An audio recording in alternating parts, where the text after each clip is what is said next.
Halo Sahabat Dendro, berjumpa lagi dengan saya Bayu Winata.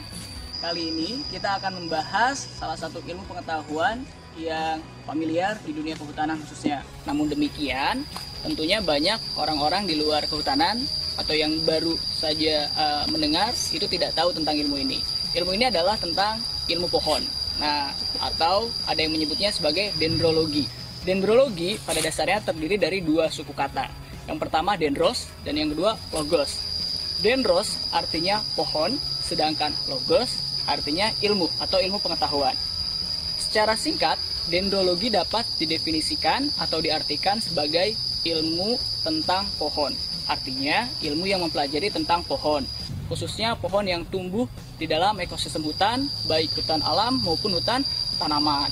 Nah, seperti yang kita ketahui dan sudah saya sebutkan barusan, objek utama dari ilmu ini yang menjadi objek amatan atau yang diobservasi atau yang menjadi fokusnya adalah pohon. Otomatis kita harus tahu dong apa itu pohon, diantaranya berbagai macam aspek pohon seperti jenis-jenis pohon atau spesies-spesies pohon, sifat-sifat botanisnya atau sifat morfologi dari pohon itu sendiri, kemudian azas-azas taksonomi pohon, bahkan hingga ekologi atau habitatnya, serta potensi yang terkandung di dalamnya.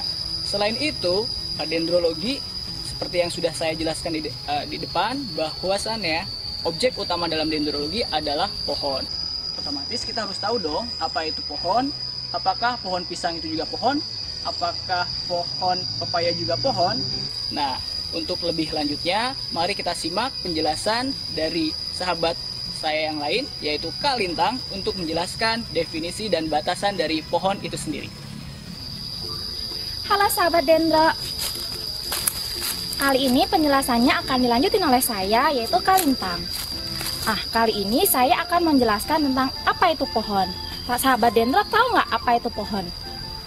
Tidak kan? Oke, pohon itu adalah tumbuhan berkayu yang memiliki satu batang utama dan ketika dewasa dia memiliki tinggi lebih dari 4 meter dan diameter lebih dari 7 cm. Nah, tidak semua tumbuhan disebut tumbuhan berkayu. Ada beberapa karakteristik yang menjadikan dia menjadi tumbuhan berkayu. Yang pertama, tumbuhan berkayu memiliki pembuluh, yaitu pembuluh xilem dan phloem. Dan yang kedua, tumbuhan berkayu dia merupakan tumbuhan yang menaun. Dan yang ketiga, tumbuhan berkayu dia memiliki atau mengalami pertumbuhan secara sekunder. Dan yang keempat, tumbuhan berkayu memiliki kandungan selulosa dan hemiselulosa sebesar 70 sampai 70% dan kandungan lignin sebesar 30 sampai 40%.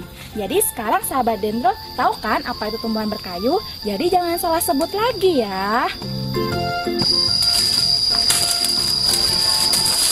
Halo sahabat dendrologi, berjumpa dengan saya Zakaria Ansori. Tadi Kak Lintang sudah menjelaskan mengenai pengertian dan karakteristik pohon. Terima kasih Kakak Lintang. Untuk kali ini saya akan menjelaskan mengenai kekayaan pohon yang ada di Indonesia. Indonesia itu sendiri merupakan negara kepulauan yang terletak di garis khatulistiwa dengan iklim tropis basah, mempunyai luas area sebesar 9 juta kilometer persegi, 7 juta kilometer persegi diantaranya adalah lautan, dan 2 juta kilometer persegi diantaranya adalah daratan. Luas hutan sendiri yang ada di Indonesia sebesar 120 juta hektar atau 63% dari luas daratan di Indonesia. Menurut Van Steenis tahun 1948 tercatat sebanyak sekitar kurang lebih 15.000 sampai 30.000 jenis flora berbunga yang ada di Indonesia dan diperkirakan ada sekitar 3.000 jenis pohon. Kemudian penelitian lanjutan dari Balai Penelitian dan Pengembangan Kehutanan dari tahun 1971 sampai sekarang terdapat sekitar 4.000 jenis pohon, 400 jenis diantaranya adalah jenis penting. Kemudian 267 diantaranya adalah kayu komersial dan 120 jenis diantaranya termasuk dalam kelompok kayu perdagangan yang penting. Begitu kayanya flora yang ada di Indonesia, khususnya flora pohon, menuntut kita sebagai seorang aktivis rimbawan, dan pecinta lingkungan untuk memahami secara komprehensif mengenai flora pohon yang ada di Indonesia tersebut.